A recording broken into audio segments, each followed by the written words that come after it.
Hi, my name is Jasmine McCall, and I am a student in EDM 310 at the University of South Alabama. And my name is Sarah Jett. I'm a first grade teacher at Allentown Elementary. Okay, today I will be interviewing Ms. Jett about her experiences as a teacher. First, I will ask her what inspired you to become a teacher. Well, originally teaching was not my plan, and it kind of came about through just lots of life experiences, and I decided that I was in the wrong field and that my passion was really to work with children and to teach them. So I changed my major and fell in love with education and haven't looked back since. Okay. Do you mind me asking what was your original major? Nursing. Okay. How long have you been teaching? This is my fourth year. Okay. And what grade do you teach? First, and I've been first grade the whole time. Okay. Okay.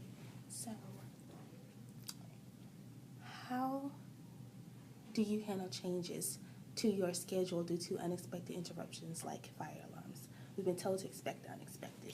Absolutely. You just have to learn to be flexible and roll with the punches. You make a plan and you follow it the best that you can.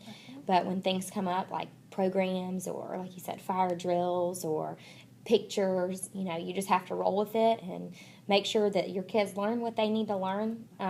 Make sure you're covering all your bases.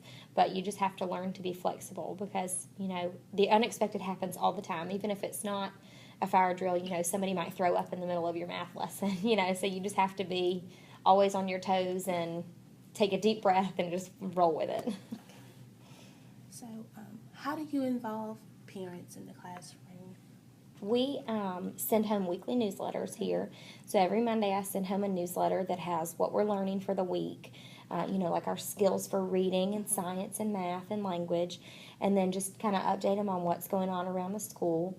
And I post those newsletters to my website, which is linked through the school website. So they can use the school website to access my information, but they also get it in print every week as well. That's good. Okay.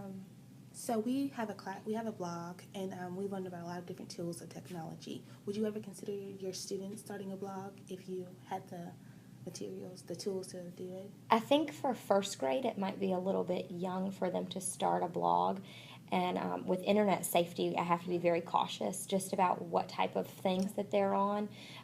So usually we just use our technology for like educational websites that already exist that have been kind of pre-approved.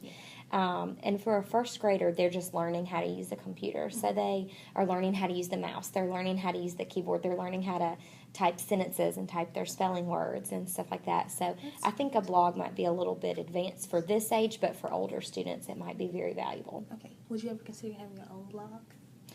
I don't personally have a blog, but I do use a lot of other teachers' blogs, and I find them very helpful. I just, I don't want to begin something that I don't have the time to devote fully to. So right now I don't have my own, but down the road it might be something that I'd consider using. Okay. Are there any specific activities that your students do in your Smartboard? Yeah, we use the Smartboard daily for all my lessons. So I use it for math, and it's interactive so they can go up and move the manipulatives around on the Smartboard. We use it for reading so that they can build words while we're reading. And the presentations kind of just keep their interest a little bit more than just having words on a piece of chart paper. And then the kids use it during center time, like they'll play a game called Hang Mouse, but it's with their spelling words. Or they'll work on building words or, stuff like that. So they use it all the time during centers, and they use the computers during centers for the same thing. Okay. Okay, we learned a lot about project-based learning this semester. Are there any projects your students have created this year? Mm-hmm. They've done one independent project so far. It's actually hanging in the hall right now. They did book reports.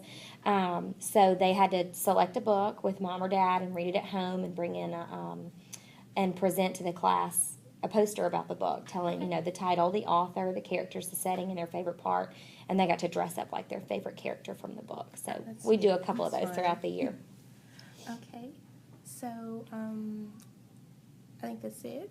I'll ask you one more question. Okay. Is there any advice for future or new teachers?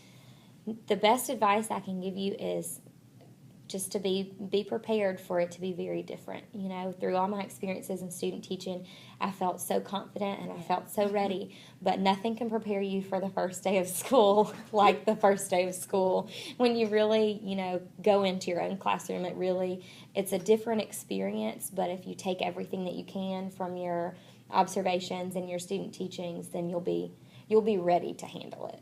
Okay. Thank you, and I would like to thank Ms. Jett for giving me this interview. And that will be the end of my project number 10.